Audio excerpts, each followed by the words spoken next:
आकाशवाणी गोरखपुर से प्रादेशिक समाचार।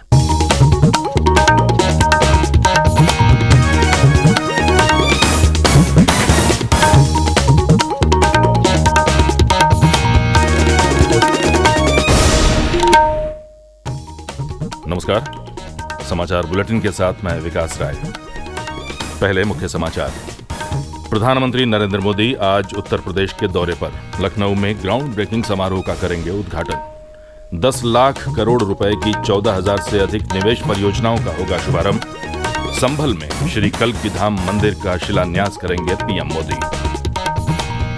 प्रधानमंत्री नरेंद्र मोदी ने भारतीय जनता पार्टी के 2 दिवसीय राष्ट्रीय अधिवेशन के समापन सत्र को किया संबोधित। कहा, बनाएंगे भारत को विश्व की तीसरी सबसे बड़ी अर्थव्यवस्था। प्रदेश में पुलिस भर्ती परीक्षा शांतिपूर्वक हुई संपन्न। परीक्षा की शुचिता प्रभावित करने के आरोप में पकड़े गए 244 लोग। और यूपी बोर्ड परीक्षा की स्टेट कंट्रोल रूम से होगी ऑनलाइन निगरानी। 22 फरवरी से शुरू हो रही है हाई स्कूल और इंटरमीडिएट की परीक्षाएं।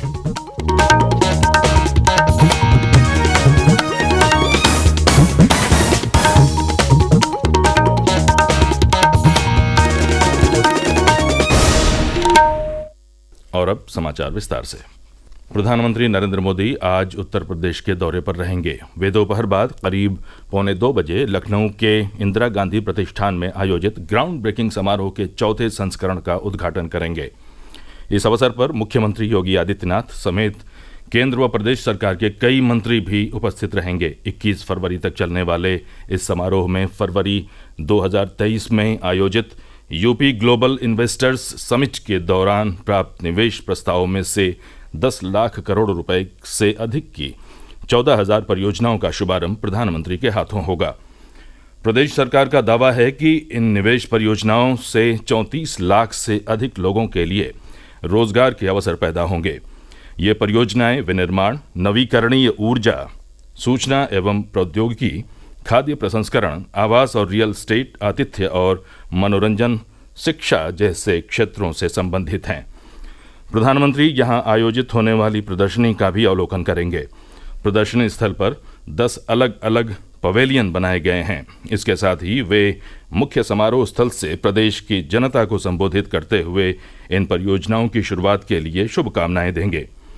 कार्यक्रम में लगभग 5,000 प्रतिभागी भाग लेंगे, जिनमें उल्लेखनीय उद्योगपति, शीर्ष वैश्विक और भारतीय कंपनियों के प्रतिनिधि, राजदूत और उच्चायुक्त और अन्य प्रतिष्ठित अतिथि शामिल होंगे। समारोह को लेकर सभी तैयारियां पूरी की जा चुकी हैं। ग्राउंड ब्रेकिंग समारोह में प्रधानमंत्री के कार्यक्रम का सजीव प्रसारण प्रदेश के सभी जिलों पर आयोजित जिला स्तरीय समारोह में भी किया जाएगा। ग्राउंड ब्रेकिंग समारोह में शामिल होने से पहले प्रधानमंत्री नरेंद्र मोदी आज सुबह करीब 10:30 बजे संभल जिले में श्री कल्की धाम मंदिर का शिलान्यास करेंगे। इस अवसर पर प्रधानमंत्री श्री कल्की धाम मंदिर के मॉडल का अनावरण भी करेंगे और सभा को संबोधित करेंगे। शिलान्यास समारोह में मुख्यमंत्री योगी आदित्यनाथ भी मौजूद रहेंगे। श्री कल्की धाम का निर्माण श्री कल्की धाम निर्माण ट्रस्ट द्वारा किया जा रहा है, जिसके अध्यक्ष आचार्य प्रमोद कृष्णम हैं। कार्यक्रम में कई संत, धार्मिक नेता और अन्य गणमान्य लोग शामिल होंगे। प्रधानमंत्री नरेंद्र मोदी ने कहा कि अगले 5 वर्ष राष्ट्र के लिए महत्वपूर्ण हैं, क्योंकि इस अवधि में देश को विकसित भारत की दिशा में लंबी छलांग लगानी है। कल नई दिल्ली में भारतीय जनता पार्टी के राष्ट्रीय अधिवेशन के समापन संबोधन में प्रधानमंत्री ने कहा कि पिछले 10 वर्ष साहसिक निर्णयों और भविष्य की नीतियों के लिए समर्पित रहे हैं और अब अगला लक्ष्य भारत को विश्व की तीसरी सबसे बड़ी अर्थव्यवस्था बनाने का है।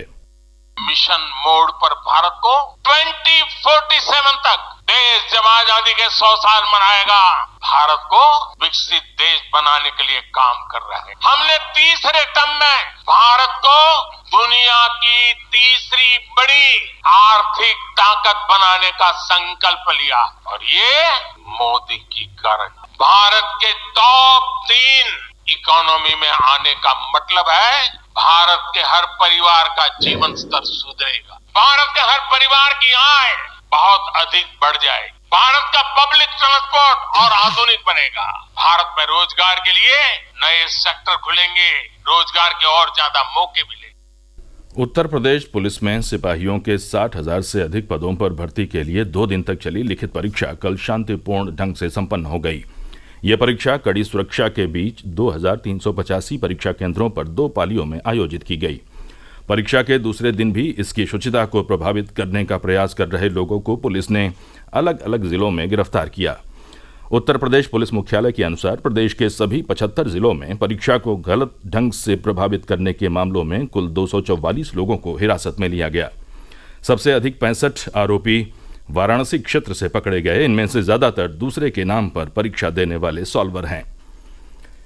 प्रादेशिक समाचार आप आकाशवाणी गोरखपुर से सुन रहे हैं। ये समाचार बुलेटिन हमारे YouTube channel AIR news Gorakhpur और X हैंडल AIR_GKP पर भी उपलब्ध है। यूपी बोर्ड परीक्षा की ऑनलाइन निगरानी सीधे स्टेट कंट्रोल रूम से होगी। बोर्ड परीक्षा के लिए बनाए गए प्रत्येक परीक्षा केंद्र के हर कक्ष की निगरानी के लिए CCTV कैमरे, वॉइस रिकॉर्डर तथा राउटर संस्थापित किए गए हैं, जिसके माध्यम से परीक्षा की लाइव मॉनिटरिंग वेबकास्टिंग से की जाएगी। कल लखनऊ में माध्यमिक शिक्षा राज्य मंत्री स्वतंत्र प्रभार गुलाब देवी ने 22 फरवरी से 9 मार्च तक होने वाली हाई स्कूल एवं इंटरमीडिएट की परीक्षाओं के ऑनलाइन निगरानी के लिए राज्य स्तरीय कंट्रोल रूम का उद्घाटन किया। नकल विहीन परीक्षा के आयोजन को लेकर इस वर्ष पहली बार परिषद के क्षेत्रीय कार्यालय प्रयागराज, वाराणसी, मेरठ, बरेली व गोरखपुर और मुख्यालय प्रयागराज में भी एक कंट्रोल सेंटर स्थापित किया गया है। माध्यमिक शिक्षा मंत्री ने बताया कि बोर्ड परीक्षाओं के लिए पूरे प्रदेश में 8,265 परीक्षा केंद्र बनाए गए हैं, जिनमें 275 परीक्षा केंद्रों को अति संवेदनशील एवं 466 परीक्षा केंद्रों को संवेदनशील परीक्षा केंद्र के रूप में चिन्हित किया गया है। नकल विहीन परीक्षा के लिए संपूर्ण परीक्षा अवधि की लाइव मॉनिटरिंग वेबकास्टिंग के माध्यम से की जाएगी। भारत सरकार की योजना प्रधानमंत्री उच्चतर शिक्षा अभियान के अंतर्गत उत्तर प्रदेश को देश में सर्वाधिक अनुदान स्वीकृत किया गया है। प्रदेश को विभिन्न मदों में लगभग 740 करोड़ रुपए का अनुदान जारी किया गया है। स्वीकृत अनुदान का उपयोग विश्वविद्यालयों में शोध की गुणवत्ता को बढ़ाने तथा जर्जर हो चुके पुराने भवनों के पुनरुद्धार पर किया जाएगा। बहु अनुशासनात्मक शिक्षा और अनुसंधान विश्वविद्यालय के अंतर्गत चिन्हित देश भर के 26 विश्वविद्यालयों में से उत्तर प्रदेश के 6 विश्वविद्यालयों को अनुदान दिया गया है।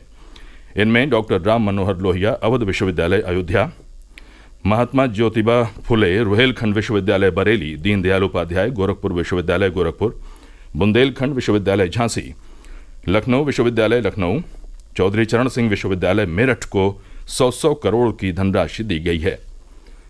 संस्कृति और समृद्धि की थीम पर आगरा के शिल्पग्राम में आयोजित 32वें ताज महोत्सव का उद्घाटन कल प्रदेश के पर्यटन एवं संस्कृति मंत्री जयवीर सिंह ने किया। इस अवसर पर कैबिनेट मंत्री बेबी रानी मौर्य भी मौजूद रहीं।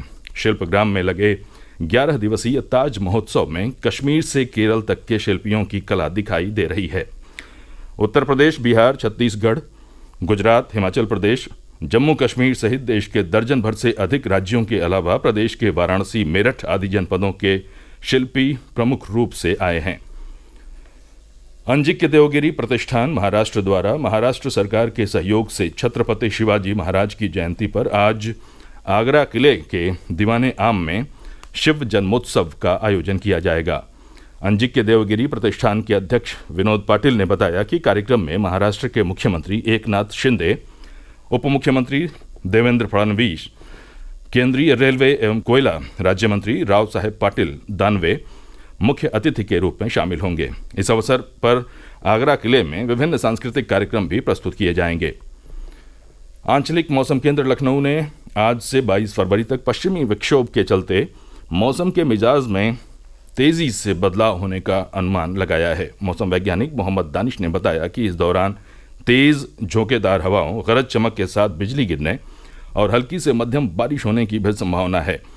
कल पश्चिमी उत्तर प्रदेश में कहीं कहीं ओले भी पड़ सकते हैं। 21 फरवरी को पश्चिमी व पूर्वी जिलों में 30 से 40 किलोमीटर प्रति घंटे की रफ्तार से तेज हवाएं चल सकती हैं। और अंत में मुख्य समाचार एक बार फिर। प्रधानमंत्री नरेंद्र मोदी आज उत्तर प्रदेश के दौरे पर लखनऊ में ग्राउंड ब्रेकिंग समारोह का करेंगे उद्घाटन। 10 लाख करोड़ रुपए की 14,000 से अधिक निवेश परियोजनाओं का होगा शुभारंभ। संभल में श्री कल्की धाम मंदिर का शिलान्यास करेंगे पीएम मोदी। प्रधानमंत्री नरेंद्र मोदी ने भारतीय जनता पार्टी के 2 दिवसीय राष्ट्रीय अधिवेशन के समापन सत्र को किया संबोधित। कहा, बनाएंगे भारत को विश्व की तीसरी सबसे बड़ी अर्थव्यवस्था। प्रदेश में पुलिस भर्ती परीक्षा शांतिपूर्वक हुई संपन्न। परीक्षा की शुचिता प्रभावित करने के आरोप में पकड़े गए 244 लोग। और यूपी बोर्ड परीक्षा की स्टेट कंट्रोल रूम से होगी ऑनलाइन निगरानी। 22 फरवरी से शुरू हो रही हाई स्कूल और इंटरमीडिएट की परीक्षाएं। इसी के साथ ये समाचार बुलेटिन समाप्त हुआ। नमस्कार।